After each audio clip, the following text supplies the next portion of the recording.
اعوذ باللہ من الشیطان الرجیم بسم اللہ الرحمن الرحیم صلو علی الحبیب صلی اللہ علی محمد۔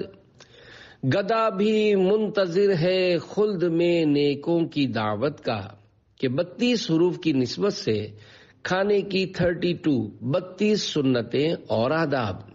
نمبر 1، کھانا صرف لذت یعنی ٹیسٹ کے لیے نہ کھایا جائے، بلکہ کھاتے وقت یہ نیت کر لیجئے اللہ پاک کی عبادت پر قوت حاصل کرنے کے لیے کھا رہا ہوں۔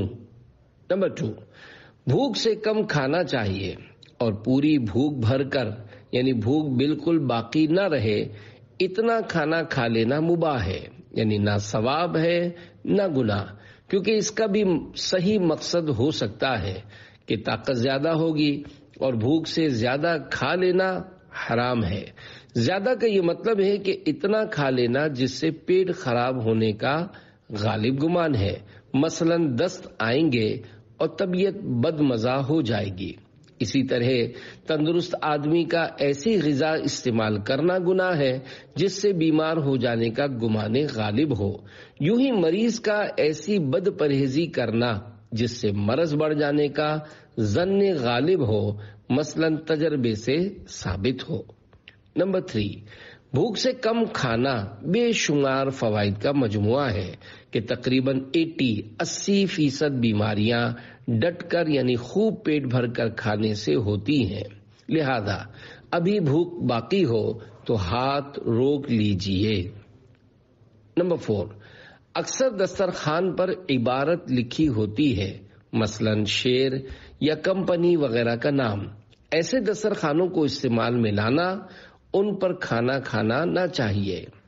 نمبر 5، کھانا کھانے سے پہلے اور بعد دونوں ہاتھ پہنچوں تک دھونا سنت ہے۔ 6، فرمان مصطفیٰ صلی اللہ علیہ وآلہ وسلم ہے، کھانے سے پہلے اور بعد میں وضو کرنا یعنی پہنچوں تک دونوں ہاتھ دھونا رزق میں کشادگی کرتا اور شیطان کو دور کرتا ہے۔ 7، کھانا کھانے کے موقع پر جوتے اتار لیجئے کہ اس سے قدم آرام پاتے ہیں۔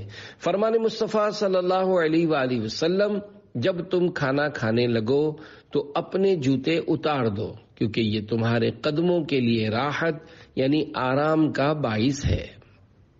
8، کھاتے وقت الٹا پاؤں بچھا دیجئے اور سیدھا گھٹنا کھڑا رکھیے یا سرین پر بیٹھ جائیے اور دونوں گھٹنے کھڑے رکھیے، یا دونوں قدموں کی پشت پر 2 زانوں بیٹھیے۔ 9، اسلامی بھائی ہو یا اسلامی بہن، جب کھانے بیٹھیں تو چادر یا کرتے کے دامن کے ذریعے پردے میں پردہ ضرور کریں۔ 10، سالن یا چٹنی کی پیالی روٹی پر مت رکھیے۔ 11، ننگے سر کھانا ادب کے خلاف ہے اور اس سے روزی میں تنگی ہوتی ہے۔ 12، بائیں یعنی الٹے ہاتھ کو زمین پر ٹیک دے کر کھانا مکروہ ہے۔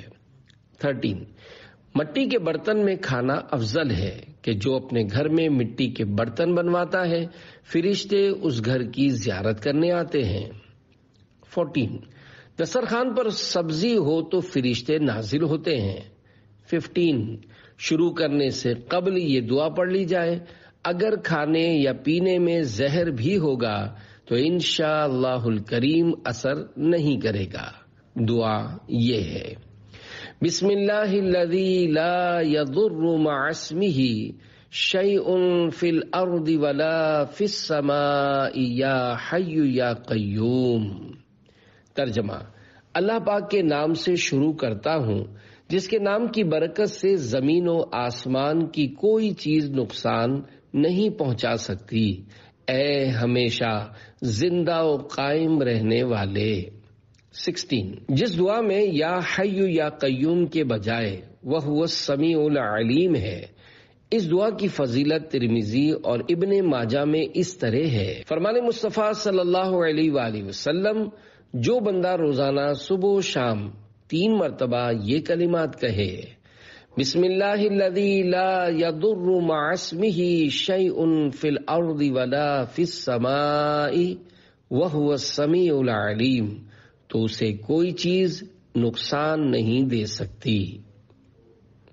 16، اگر شروع میں بسم اللہ پڑھنا بھول گئے تو دوران طعام یاد آنے پر اس طرح کہہ لیجئے بسم اللہ اولہ و آخرہ۔ ترجمہ: اللہ پاک کے نام سے کھانے کی شروعات اور اس کا ختم ہونا۔ 17 اول آخر نمک کھائیے کہ سنت ہے اور اس سے 70 بیماریاں دور ہوتی ہیں۔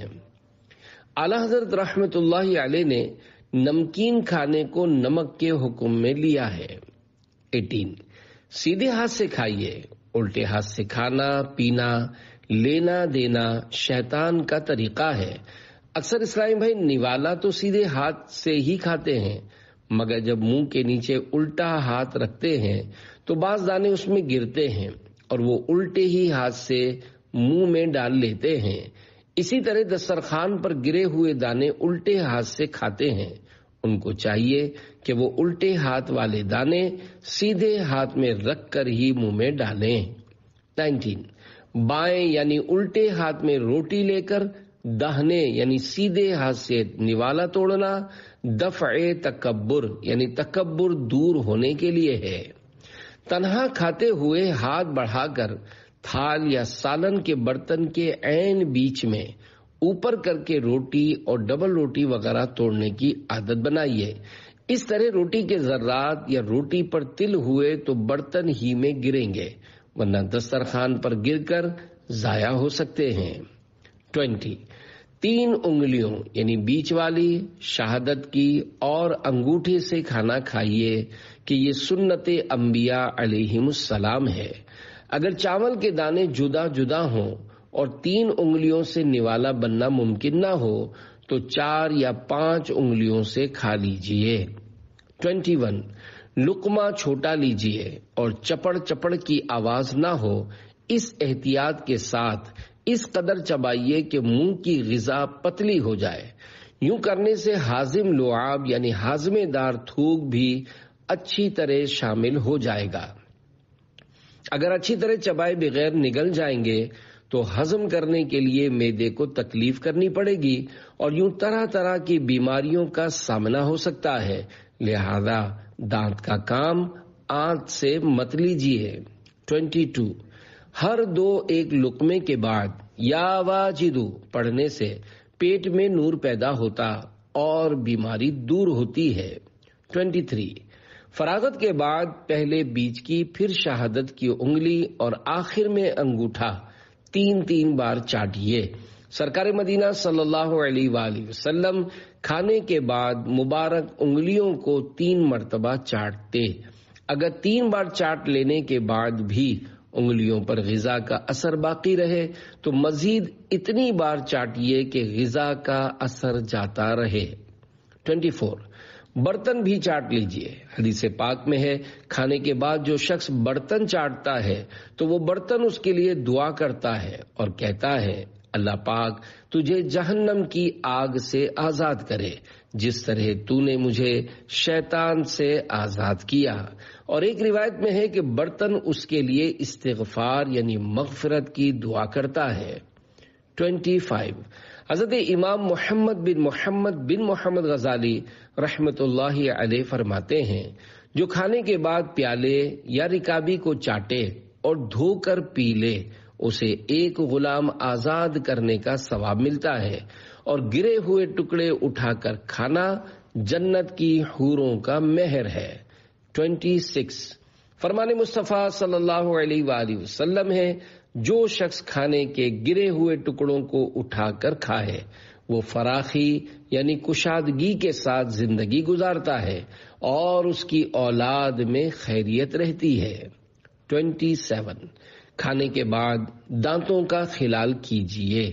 28 کھانے کے بعد اول آخر درود شریف کے ساتھ یہ دعا پڑھیے الحمدللہ الذی اطعمنا وسقانا وجعلنا مسلمین۔ ترجمہ اللہ پاک کا شکر ہے جس نے ہمیں کھلایا پلایا اور ہمیں مسلمان بنایا۔ 29 اگر کسی نے کھلایا ہو تو یہ دعا بھی پڑھیے اللہم اطعم من اطعمنی واسقی من سقانی۔ ترجمہ: اے اللہ پاک، اس کو کھلا جس نے مجھے کھلایا اور اس کو پلا جس نے مجھے پلایا۔ 30 کھانا کھانے کے بعد سورہ اخلاص اور سورہ قریش پڑھیے۔ 31 کھانے کے بعد ہاتھ صابن سے اچھی طرح دھو کر پونچھ لیجئے۔ 32 حضرت امام محمد بن محمد غزالی رحمت اللہ علیہ لکھتے ہیں، کھانے کے بعد وضو یعنی پہنچوں تک دونوں ہاتھ دھونا جنون یعنی پاگل پن کو دور رکھتا ہے۔ صلو علی الحبیب صلی اللہ علی محمد۔